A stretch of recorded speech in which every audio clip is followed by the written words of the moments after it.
In today's video, I'm gonna give you 3 things that's gonna help you meet any goal you have, not just once, but forever. And stay tuned to the end. The best tip is the last one. The video stems from a podcast interview I did, and I felt that I would rob you guys if I didn't give you a deeper breakdown because it was so rich, it was so good, and I'll make sure I'll give you the link for that.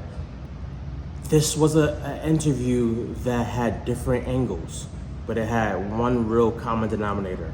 How do I actually change when everything is kind of against me?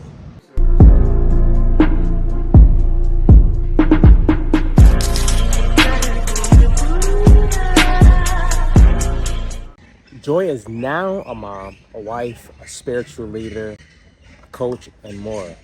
But what most people don't know is Joy was a soldier before all of that. Joy went to war, she lived in Iraq, so she lived with a totally different mindset.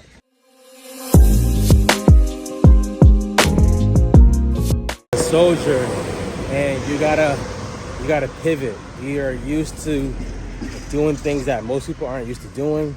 Joy had went to war. She went to Iraq. She lived there, and now she's saying, "I want to be a mom. I want to be a wife." And we were asking her, "How do you turn that switch off?" Here's the tips I'm gonna give you from my observation. Number 1, when you want to pivot, you have to be willing to rewire your mind. The biggest benefit of rewiring your mind is you stop fighting yourself. You're no longer wasting all the energy trying to make yourself do the right things. Your mind is set up to do that now. Most people think that just thinking positive is the thing, but we all know as soon as something negative happens, you're gonna revert right back to what your mindset is. So rewiring your mind is the first thing. So I would say, how do I actually do that, Drew? If I start making the actions I wanna take, I want to make the steps smaller so that those steps can start to feel natural. Let's say the goal is losing weight. Instead of saying I need to lose 10 pounds, let's just say I need to get 10K steps a day. And when I do that, I'm enforcing the habit. I'm a person who works out. I'm a person who follows up on their word. Here's your mindset. The second tip I would give you is following through. This is the hardest one because we don't lack information, we lack implementation. Following through means I made a promise to myself.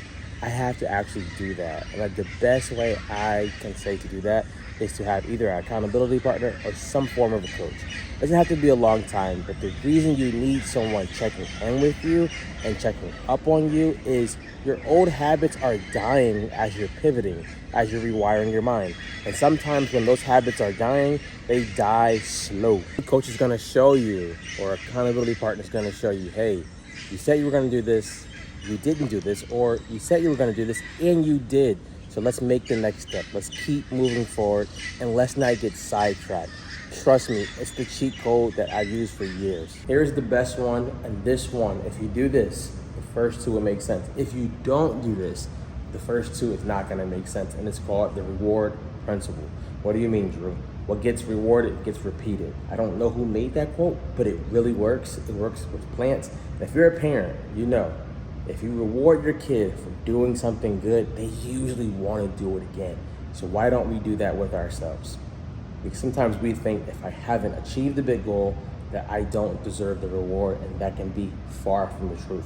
So here's a way to do that weekly where you don't go broke and you don't sabotage the goal. You're gonna get a jar, a mason jar, a cup, whatever you wanna use. And every time you follow through on any step of your goal, I want you to put a quarter or a dollar or however amount of money you wanna put in that jar. Now I want you to keep that jar somewhere where you can see it. I used to tell people, keep it in the kitchen or keep it in the bathroom so you always see it. And the thing behind this is I get to tangibly see myself meeting or going after a goal on a consistent basis. And most people start to figure out, if I keep doing this, I can keep putting more money in it. And then here's what we do after. We actually use the money to buy something. What I did with my clients was every 30 days, I would say, hey, every 30 days, go buy yourself something with that money. Or if you can wait, every 60 days. And what this ended up doing was reinforcing this new habit, the mindset, and now they were accountable even to themselves.